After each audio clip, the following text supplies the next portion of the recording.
we're going to kick off. Sorry for a slightly late start. People keep filtering in, I'm sure. Welcome to day 2 of House of the Commons, which, as you can see, is all about exploring creative solutions to the housing crisis. We had a fantastic day of talks and workshops yesterday, with another jam-packed day today, and then another final day tomorrow. We'll be over at the Barda, and that'll be looking more at alternative models, whereas today we're looking at sort of understanding better the kind of real root causes of different elements of the crisis. I'm really pleased to welcome this morning Doreen, Massey, Danny Dorling and Dawn Foster, who will be giving, from their own personal perspectives and their own research and work, talking about financialisation, inequality, and various different aspects that sort of interrelate to that. So I won't hold you up anymore. I'll pass over to Doreen to kick things off.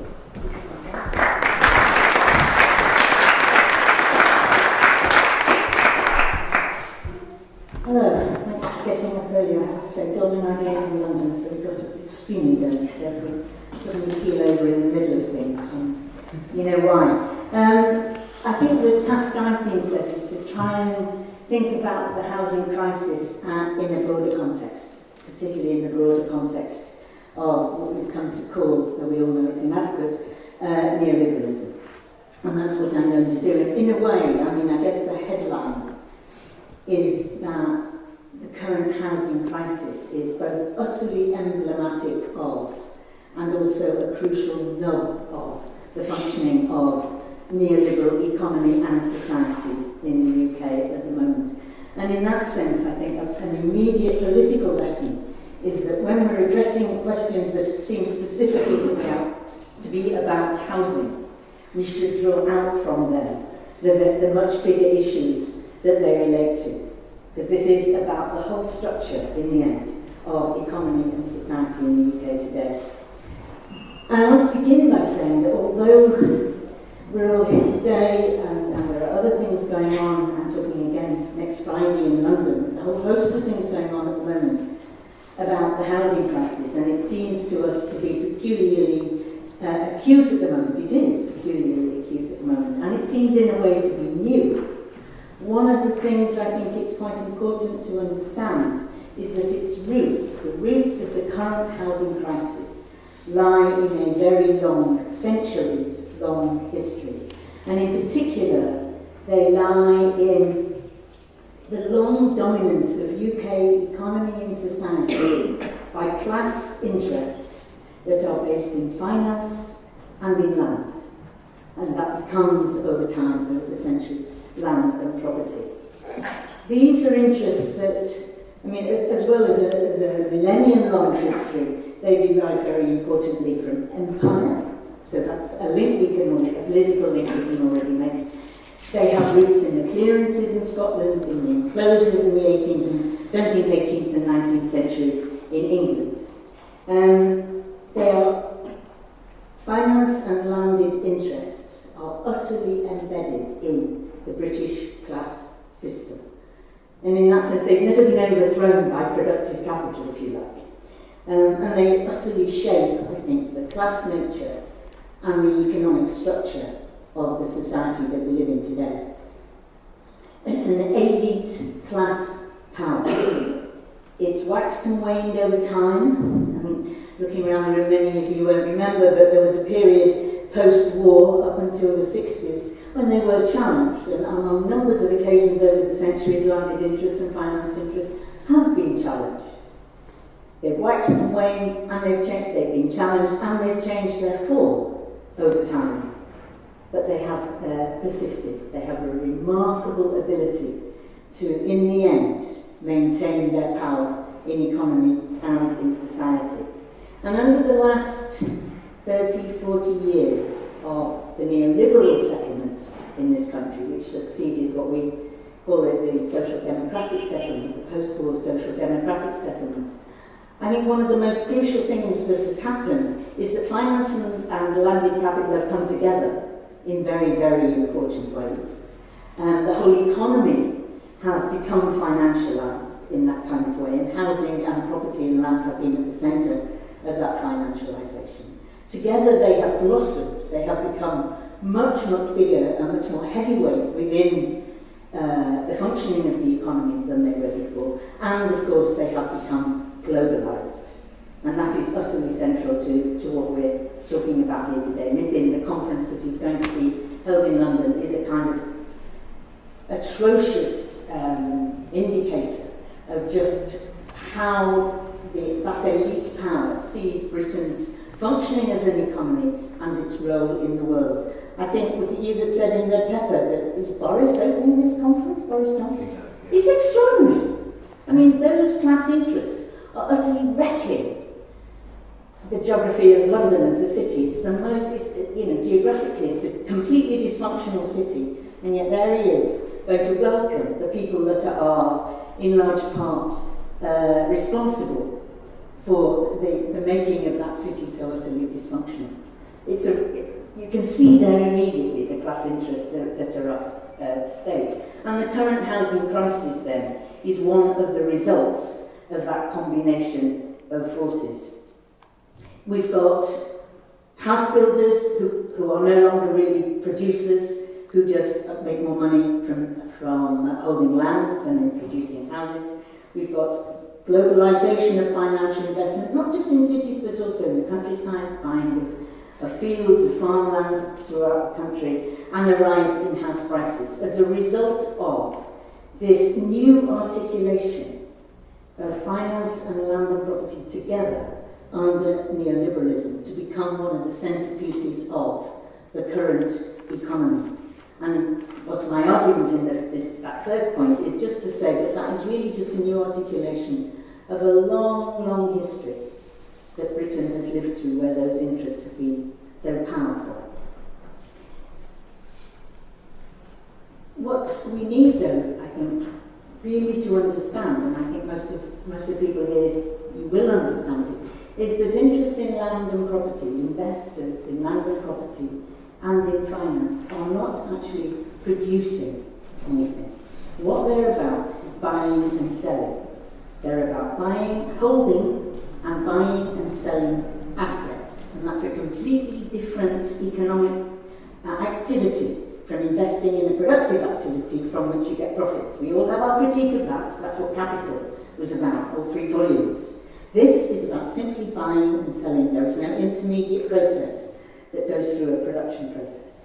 So people with those interests live off rents from the assets that they hold and from the rise in the capital value of the assets that they hold. And that has 2 huge implications which I hope relate to what you two are going to be saying later. First of all, is that they do not contribute to the total wealth of the country. There are a few bigger kind of misuses of our vocabulary from when George Osborne and many others refer to the city as the centre of our wealth production. It does not produce wealth. It's about value extraction rather than value production. What the buying and selling of assets does is to give to those who own assets and to those who can afford to buy the ability to redistribute total wealth in their direction. So this is not about wealth production. And we are thinking we should challenge all the way through what I'm going to say today. I'm trying to challenge the vocabularies that are commonly used so that we can remove that obfuscation. I think a politically important thing is precisely to challenge those vocabularies. So the first thing then is that they don't produce anything. What they do is basically take value out of the economy towards themselves. The second thing is that therefore necessarily leads to increasing inequality. Because the only people that can do that are those who already own assets or those who can afford to buy them. Right? So this is a process essentially of redistribution of existing wealth towards those who already have. And those who do not have are utterly excluded from the process. And there is no technical economic jargon, but it should be basically that they are what? Right? They are the producers, but because they own no assets, they do not get any return from this central motor of the economy. Now, the current British neoliberal economy is extraordinarily dominated by that kind of activity, by buying and selling. rather than by producing. And it's not just housing, and it's not just property, it's not just offices in the centre of London and stuff like that. It's also things like derivatives, all those financial products that we hear about every day that produce the crash and so forth. So housing is one element, one of the many aspects that are parts of this centrepiece of the economy, which is simply buying and selling rather than actual production. And you can see that in the nature of this so-called recovery, because all the benefits, to the extent that people are benefiting from what George Osborne has the cheek to call an economic recovery, are those that are already owners of property, owners of assets in some way or another, and particularly those in the housing sector that we're talking about today, who live in the southeast of England, including this place that we're sitting in today, Oxford. So in that sense, the housing crisis is at the very nub of the way in which the British economy is functioning. And the effects of it are very well known, and I'm not going to go through them because I think, well, it would be preaching to the converted. And there's a lot in the literature that you've sent around about the homelessness, about the escalating debt, which is, I think, one of the things that we ought to remember, about the selling off of public land. All of those things are part of the effects that we know about. What I thought I'd do, because we only have a few minutes, is to concentrate on something that perhaps we think about rather less, and that is the kind of the ideology that surrounds this and the popular common sense that gets drawn into this way of having an economy function. Because neoliberalism is not just an economic system. It's not just about the dominance of the market. In fact, the market is a very small part of it. It's largely monopolised and oligopolised. But it's much more neoliberalism as a social settlement, which is the way I want to think about it, is much more than an economic system. It's a whole way of looking at the world.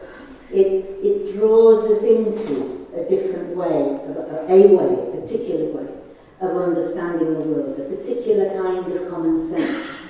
And here I'm drawing on some work that I've done with Stuart Hall, who died in February, as you probably know, and Michael Rustin, in a thing called the Kilburn Manifesto. It's referenced, I think, in the documents that you've circulated, which is very much about how thinking about the present moment as a social settlement that succeeded the democratic social settlement of the post-war period is to see it as much more than simply a way of organising the economy, but to see it as a whole way of being, a way of understanding society.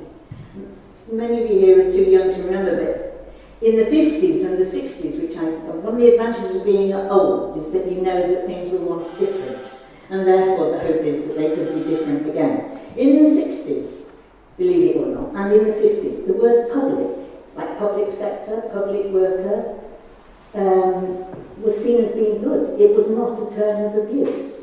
Equality was a word that you could use in political debate without being seen to be completely mad off to the left. The idea of redistribution was assumed to be from rich to poor, and it was assumed that it would be an aim of any government. And Tories signed up to this as well. One Nation Tories signed up to this, as well as Labour Party, and those, of course, over to the left. What happened, I think, over the 70s and the 80s was that ran, I think it was overthrown, and we can come back and talk about that, but that system ran into the ground in various ways, and there was a huge battle over what would come next. A battle largely fought out in the cities of this country. The municipal left, the GLC in London, fighting over what would be the future, both of that city and of the country as a whole. Would it be one still based on manufacturing, with alternative radical democratic ideas, or would it be a system dominated by finance and what we have now come to call neoliberalism? And of course Thatcher and the view of the city as based around finance and globalisation through finance won the day. But what has happened since is that class victory, which is what it was, has infiltrated the whole of our society. The public sector is now denigrated. The way in which the public sector functions is completely different, and our imaginations have been changed. When we think about housing, the thing that strikes me over and over again is how increasingly that imagination has penetrated there too. If you listen to the radio, social media, whatever, homes, what I used to call a home, is increasingly referred to as a property. It's not any longer, in common parlance this is. Listen to phone-in programs, listen to all kinds of things. I mean, this isn't just evil politicians up there. This is common daily life. People talk about not homes and buildings, they talk about properties. In other words, the essential characteristic of the thing they are talking about is that it is an economic asset. So our very vocabularies become infected by that way of thinking, and that influences our imaginations. It influences the degree to which it is possible to think about alternatives, even to imagine the possibility of an alternative. So neoliberalism, yes, it's a global system, but it's also utterly, totally intimate. It gets right inside our heads. And I think that's a very important level at which we must be fighting it. Because it has huge effects. And in relation to housing, think about home ownership. Homeowners obviously gain, people who own homes and people who would want to buy into that sector, obviously gain, certainly in the southern part of this country, materially, massively through the rising prices. People in London and the South East who own houses. Now, Danny will know the numbers, I don't, but customarily, lots of them earn, and we come back to that term, more from the rising price of their house every year than they do from their job. Yeah? That means that they're materially enrolled in some way into the system. They have interests which we must acknowledge when we're thinking about politics and how to address this issue. But it also means that they're imaginatively enrolled. You listen to people talking, and they're talking about, someone down the road sold their house the other day. No idea what it went. And there's a shock, there's a horror, there's also a little frisson of, ooh, I wonder how much mine's worth then. And people get engaged with the finance sector because they have to get mortgages, and maybe they're into remortgaging. And so they become enrolled both materially and imaginatively into that system. And that's huge numbers of people in this country. And I think when we're talking about the housing crisis and what we, as people who would oppose this system, do, then I think we have to take very seriously those interests of ordinary people, because they are still ordinary people in some sense, that we are up against. And this is a serious political issue, I think, for us. Moreover, that material enrolment of homeowners, those house price rises, as well as the money that is made by global capital investing in property, particularly in the southern part of the country, whether it's corporate or whether it's home ownership. What they're doing is concealed by another kind of vocabulary sleight of hand, because actually, people talk about earning it, but actually this is classic unearned income. Most of the value, the increase in price of a piece of property comes because of the actions of other people.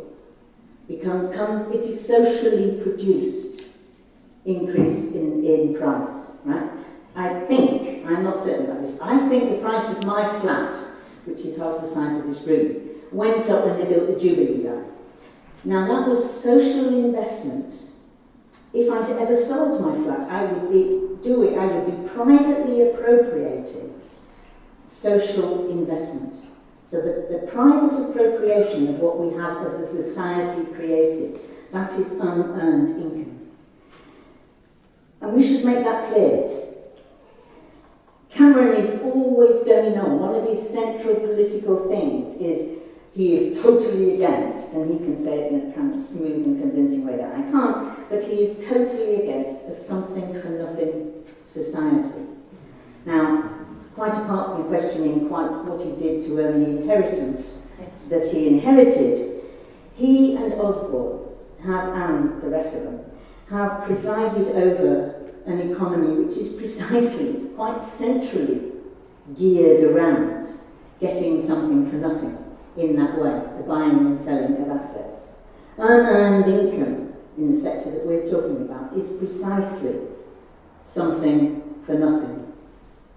And I think we need to challenge this. We need to challenge it first by challenging that vocabulary, by refusing to talk about earning in this context, by making a distinction between investment and speculation, and insisting that that is made at a political level, that distinction is made at a political level. Also in the Kilburn Manifesto we urge that there should be a land value tax, which I think at the macro level is utterly essential for doing something about the land and property market. And this may not go down so well even in this audience, I would also personally argue for 100% inheritance tax. Trying to get that across politically would, I think, be virtually impossible. But actually, if we are going to address the problem of a society based around the holding of assets, then we really need to address centrally the question of inheritance. And that leads me to my very final point. Right from the days of Margaret Thatcher, one of the things that neoliberalism has done, if we think of neoliberalism as being this kind of thing that's about the market and the competitive individual and we're all isolated individuals competing with each other, all of that stuff, as a political project in this country, it has always associated itself, hitched its wagon to, a kind of old-fashioned conservatism as well. So Margaret Thatcher was utterly against solidarity, she was utterly against collectivity. She said, although it's often misquoted, something like, there is no such thing as society. On the other hand, she put a great store on family and on nation. In other words, when necessary, those old-time conservative values, which have absolutely got all to do with neoliberalism, were recruited to pursue a political project. And I think that's exactly is happening still today. That element of a right-wing ideology, that conservative strand that runs along with the more market-oriented neoliberalism, is very strong on, it puts a lot of emphasis on belonging, on inheritance, on attachment, on family, locality, all of these words which somehow come with a lovely rosy glow around them. And one of the instances of that which I got very annoyed about over the last few years has been this business about, isn't it absolutely terrible that an older person, like me, going into a home because they need care, has to sell the family home? Isn't that terrible? I come from a council house, so I had absolutely no sympathy with this, but the ideology that was invoked was that of the family home. Suddenly the home was not a thing to be bought and sold. Suddenly it was these conservative values that were brought in. They want to pass it, you can just see the breathy Margaret Thatcher pass, they want to pass it on to their children. The children would probably flog it as soon as they got a chance. But that ideology was recruited to bolster the legitimacy of home ownership and of the unearned money that is made out of home ownership. Well, now consider how those who are not property owners are treated, the people who are subject to the bedroom tax, the people who get decanted from boroughs in London to places in the north they've barely heard of, never mind been to people who are urged by even the most well-meaning of councils to downsize. For them, there is no assumption of roots, no understanding that they may have an attachment to place, no recognition of an embeddedness, of the need for some kind of longevity of communication and of collectivity, which is utterly assumed when we're talking about property owners. Now, I have to say that this, again, is a very long-term thing. I mean, the British aristocracy has the seat of its power is the family seat, the family home. And as soon as in the 19th century industrialists got rich, the first thing they did was belt off to the countryside to try and get a family seat. In other words, place and the establishment of place and a connection with place is utterly essential in a sense to the symbolic demonstration, the assertion of their arrival amongst the elite. Whereas over centuries, miners in particular, but workers in general, have had to migrate in order to find work. They've had to follow capital in order to find work. So this is not a new phenomenon.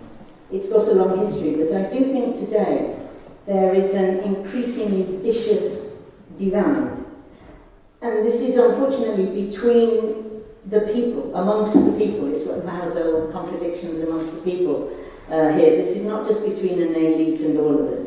It is a divide that runs through society between home and property owners who are held to have a right to belong to a place, and non-owners who are assumed to have none of those attachments and the right to none of those things. And I think that too is something we ought to be pointing to and very strongly contesting.